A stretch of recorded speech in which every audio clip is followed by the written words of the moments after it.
Dürüst, vicdan sahibi, sözünün eri, hakkı ve hukuku ile işlerini yapanlar ve gerçekten de şeffaf ve insan yararına iş yapan, çalışan, definecilik ile ilgili cihazlar ve aksesuarlar üreten kurum ve kuruluşları tenzih ediyoruz. Bu anlatacaklarımın onlarla alakası kesinlikle yoktur. Arkadaşlar kanalıma hoş geldiniz. Bugün burada efsaneleri, haritaları ya da işaretleri konuşmayacağız. Bugün bu camiada kimsenin yüzünüze karşı söylemeye cesaret edemediği veya zaten bir halt bilmediğinden dolayı söylemediği o forumlarda, gizli gruplarda asla konuşulmayan en acı gerçeği masaya yatıracağız arkadaşlar. Hepiniz bir hayalin peşindesiniz. Biliyorum. Bir küp altın veya bir kral mezarı veya içi altınlarla dolu bir lahit. Hayatınızı değiştirecek o büyük vurgun. Ama biraz durun arkadaşlar. Önce size bir soru soracağım. Arkadaşlar, bu sektörde gerçek parayı kim kazanıyor?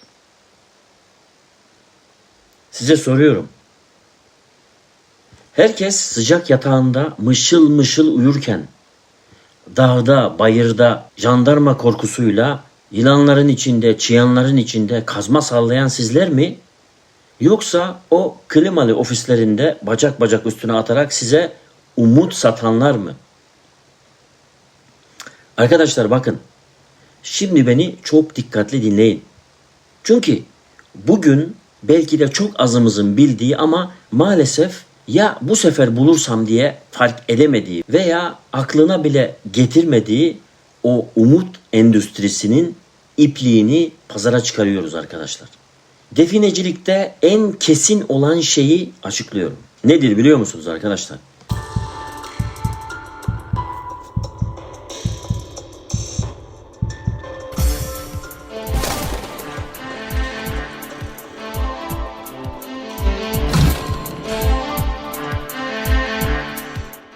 Altını bulan defineci değildir. Defineciye o hayali satan tüccardır. Arkadaşlar, bu konuyu bölüm bölüm ve tüm detaylarıyla bir videoya sığacak kadar anlatmaya çalışacağım ki sizin de cepleriniz boşalmasın. Beni çok iyi dinleyin. Şimdi arkadaşlar birinci bölümden başlayalım. Cihaz lobisi ve sihirli çubuk yalanı. Bakın arkadaşlar, dostlar, 19. yüzyılda Amerika'da altına hücum döneminde ne oldu biliyor musunuz? Altın aramaya gidenlerin %99'u sefil oldu. Öldü ya da battı. Peki kim zengin oldu? Onlara kazma kürek ve elek satanlar. Bugün de aynısı oluyor arkadaşlar. Tek fark artık kazma kürek yerine size binlerce dolarlık teknolojik oyuncaklar satıyorlar. Alan tarama çubuğu komedisi. Evet arkadaşlar, komedi diyorum. Çünkü çubuğu satan o kişiler için bu olay aslında tam bir komedi. Alan demiyorum, bakın satanlar için diyorum. Ve onları eğlendiren komedyenler de sizlersiniz. O çubukları alanlar, yani o güya çubukları alanlar. Tüm bu detayları neden böyle dediğimi birazdan anlayacaksınız. Hala elinde 2 tane metal çubukla arazide gezen kardeşlerimiz var. Yapmayın arkadaşlar. Size biyonik, iyonik, frekans yakalayıcı diye sattıkları o binlerce liralık cihazlar var ya, içlerinde ne var biliyor musunuz arkadaşlar? Hiçbir şey. Bildiğiniz plastik kutu, 2 tane anten veya borular. O çubuklar neden dönüyor sanıyorsunuz? Altın olduğu için mi? Hayır arkadaşlar. Buna bilimde ideomotor etkisi diyoruz. Çubuğu alan kişinin beyni orada altın olmasını o kadar çok istiyor ki farkında olmadan kasların kasılıyor ve o çubukları sen döndürüyorsun aslında. Nasıl olur bu deyip inanmayanlarınız olabilir. Ama bu bilimle kanıtlanmış bir şey arkadaşlar. Bana ve bilime inanmayanlara şunu da söyleyeyim. Zaten araştırma yapıp öğrenip neyin ne olduğunu bilseydin, adam sana 50 liralık maliyeti olan hurdayı Alman teknolojisi diye veya işte neyse araba fiyatına satmazdı. Arkadaşlar uyanın artık. Ve şunu da belirteyim. Bu söylediklerim şu anda piyasada gezen tüplüsüymüş, iyoniymiş, biyoniymiş, yaylısıymış, çoklu antenlisiymiş, güya saf metalden yapılanlarıymış, haznelisiymiş, pillisiymiş, okunmuşuymuş, üflenmişiymiş, nükleeriymiş. Nedir lan bunlar böyle? Benim lafım bunlar arkadaşlar. Gerçek çubuklara değil. Çubuk ve radyestezi bilimi gerçekten de vardır ama herkes ilk seferde başarılı olamaz. Belirli bir bilgi birikimi ve hazırlık süreci gerekir bunun için. Ve bir de şu var arkadaşlar. Bu iş böyleyken satılan çubukları alan kişiler ilk denemesinde hemen başarılı olacaklar mı? Bu iş bu kadar kolay mı? Profesyonel bir şoför bile araç değiştirdiği zaman bir acemilik, bir alışma süreci yaşıyorken bu çubuğu alan kişiler şu ana kadar bilimin bile tam olarak ne olduğunu çözümleyemediği bu radyestezi olayını nasıl anlayıp çözüp başarılı olacaklar? Soruyorum size. Bir diğer konumuz da arkadaşlar renkli ekranlı tablet yalanı. Bir de şu görüntülü sistemler var. Adam tableti açıyor. Ekranda kırmızı kareler, mavi kareler. Aha diyor, kırmızı altındır, mavi oda mezardır mesela. Yalan arkadaşlar. Koca bir yalan. O cihazların çoğu basit bir manyetometredir arkadaşlar. Topraktaki paslı bir gazoz kapağını mineral yoğunluğunu size hazine odası diye gösterebiliyorlar. Hatta daha kötüsünü de söyleyeyim mi arkadaşlar? Bazı cihazların içinde demo modu var. Demo modu nedir biliyor musunuz? Arkadaşlar bu sensör çalışmasa bile ekrana rastgele kral mezarını andıran görüntü veya işte farklı bir şeyleri andıran görüntü atıyor. Sen de o hayal için tarlanı, traktörünü, bilmem neyini, malını, mülkünü satıyorsun. Yakında bizim cihazımız çıkacak arkadaşlar. İnşallah çıktığı zaman görürsünüz. Bizim öyle olmadığını neden anlarsınız? Anlık görüntüleme var. Yani sensörü böyle kabloların yerini değiştirdiğin zaman anlık tarar. Ekrana görüntü atma olayı yoktur onlarda. Anlatabiliyor muyum? Anlık görüntü hareket ettirdiğin anda alttaki görüntüyü anında alır ve grafiklerle verir. Renklerle verir ama grafiklerle verir. Yani onu analiz edebilmeniz için ayrıca bir broşür o yüzden yaptık. Bunun detaylarını burada konuşmayacağım çünkü konuşmuşuz zaten. Videomuz var. Ama kısacık bir belirteyim dedim. Bizim farkımızı o zaman anlayacaksınız. Bölüm 2. Psikolojik tuzak ve işaret dolandırıcılığı. Peki arkadaşlar, cihaz alamayan ne yapıyor? Facebook gruplarına, YouTube fenomenlerine koşuyor değil mi? İşte tam da burada ikinci vurgun başlıyor arkadaşlar. Evet arkadaşlar, hikaye satıcıları. Şimdi anlatacaklarımı çok iyi dinleyin arkadaşlar. Başınıza gelmesini istemiyorsanız beni dinleyin. Ben bunu sizler için anlatıyorum. Benim sizden hiçbir çıkarım yok. Dinlersin dinlemezsin. Sana kalmış. Evet arkadaşlar, doğa kaotiktir. Yani düzensizdir. Bir simetrisi yok. Rüzgar, yağmur, kar milyonlarca yıl kayaları aşındırır. Bir kayaya yeterince uzun süre bakarsanız onu kaplumbağaya da benzetirsiniz, ayıya da, yılana da. Buna pareidolia denir arkadaşlar. Yani görsel yanılsama denir. İsterseniz deneyebilirsiniz arkadaşlar. Normalde hiçbir şeye benzemeyen, yani her zaman gördüğünüz bir kayaya veya farklı bir yere uzun uzun dikkatlice konsantre olarak bakın ve sonra bazı şeylere benzemeye başladığını göreceksiniz. Arkadaşlar bakın, bu hikaye satıcıları, dolandırıcıları ne yapıyor? Sizin çektiğiniz doğal bir kaya çatlağına bakıp gönderiyorsunuz ya. Kardeşim bu eşkıya işareti. 3 adım, 5 adım, 20 adım önünde müjdesi var. Malı 10 metre derinde diyor mesela. Kesin, kesin. Öyle bir konuşuyor ki onu gömen bile bu kadar kesin konuşmaz yani. Anlatabiliyor muyum? Ama adam kesin konuşuyor. Kendi gömmüş. Neden? Arkadaşlar çünkü seni arazide tutmak istiyor bu şekilde yapıp. Seni o hayale bağlamak istiyor. Sonra ne diyecek? yeri tam çözmem için şu haritayı alman lazım. Ya da beni oraya götür, masraflarımı karşıla.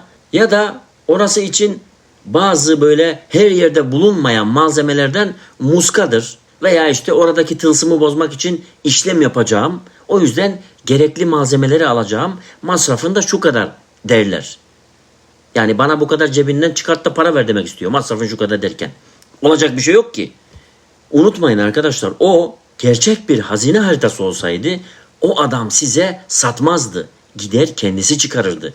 Günümüzde bile arkadaşından 100 lira istesen sana kimse para vermez. Adam milyarlarca, trilyonlarca dolar veya euro neyse yani ederi kadar böyle değerli şeyleri sana tutup da 2 kuruş 5 kuruşa verir mi? Bölüm 3. Mineral ve tılsım bahanesi. Arkadaşlar şimdi bakın. Sonuçta insanlık hali. Diyelim ki kandınız, cihazı aldınız. Ben cihaz diyorum da işte. Ne diyelim? Cihazı aldınız, kazdınız ve sonuç koca bir boşluk. Ya da paslı bir nal çıktı diyelim. Daha sonra satıcıyı arıyorsunuz. Alo abi, kardeş, cihaz öttü ama hiçbir şey çıkmadı diyorsunuz. Cevapları hazır. Kesin toprakta mineral var. Cihaz o yüzden yanıldı. Suç cihazda değil, toprakta. Veya şöyle diyor. Kardeşim sen onun ayarını yapamadın. Güzel yapamadın. Yine suç sende. Veya şöyle. Demek ki orada kesin mal vardı ama kesin tılsımlıymış. Kesin cinler malı kaydırdı. Ve ne oluyor? Bu sefer de suç doğaüstü güçlerde oluyor. Ama asla suç kendilerinin olmuyor. Bir dünya böyle size söyleyebilirim. Görüyor musunuz tezgahı arkadaşlar? Satıcı asla kaybetmiyor. Cinler kaçırdı yalanı bu sektörün sigortasıdır. Cinin işi gücü yok da seninle uğraşacak. 2 tane altın parçasını oradan buraya kaçıracak. Mehmet gelmiş, Ahmet gelmiş, Hüseyin gelmiş seninle uğraşacak. Cin işini bırakacak. Onların işi yok. Cinler bu işler için var yani. Altın bekçiliği yapmak için, öyle mi? Yani nedir arkadaşlar? Sizin başarısızlığınızı sizin korkularınızla örtbas ediyorlar. Peki burada her şey bitiyor mu? Kurtuldunuz mu yani? Bitmiyor. Yok. Sonra arkadaşlar devreye kim giriyor? Tahmin edin. Üfürükçü hocalar. Kan akıtmak lazım, okumak lazım, üflemek lazım diyerek kalan son paranızı da onlar ceplerine cuk indiriyorlar arkadaşlar. Olan ne olmuş oluyor peki? Olan yine sizlere olmuş oluyor arkadaşlar. Kardeşlerim, sizlere olmuş oluyor. Çoluğunuza çocuğunuza zarar veriyorsunuz, kendinize zarar veriyorsunuz. Bölüm 4. Ekonomik ve tarihi yıkım. Arkadaşlar bakın, bu işin şakası yok. Vallahi yok. Ben bu uğurda evini satan mı dersiniz? Eşinin bileziklerini bozduran mı dersiniz? Bankadan kredi çekip o sahte cihazlara yatıran ve sonunda ailesi dağılan mı dersiniz? Ben böyle gerçekten çok insan gördüm. Kimleri gördüm arkadaşlar bilseniz var ya.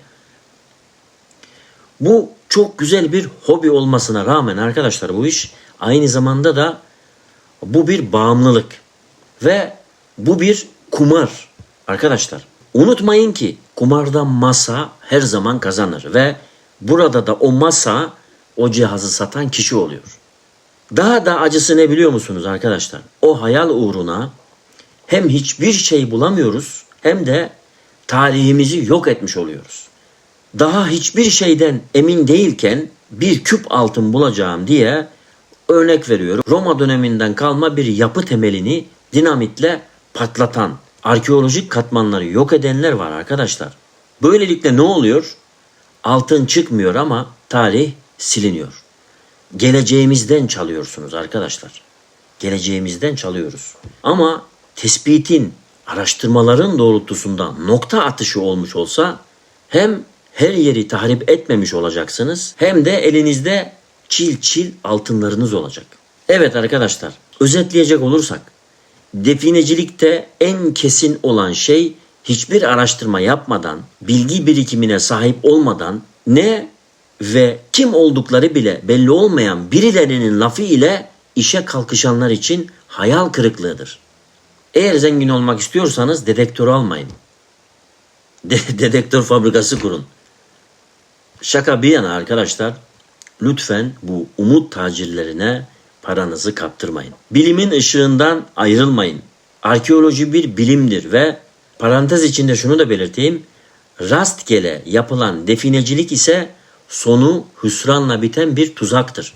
Bu videoyu definecilikle uğraşan eşinize, dostunuza, akrabalarınıza gönderin arkadaşlar.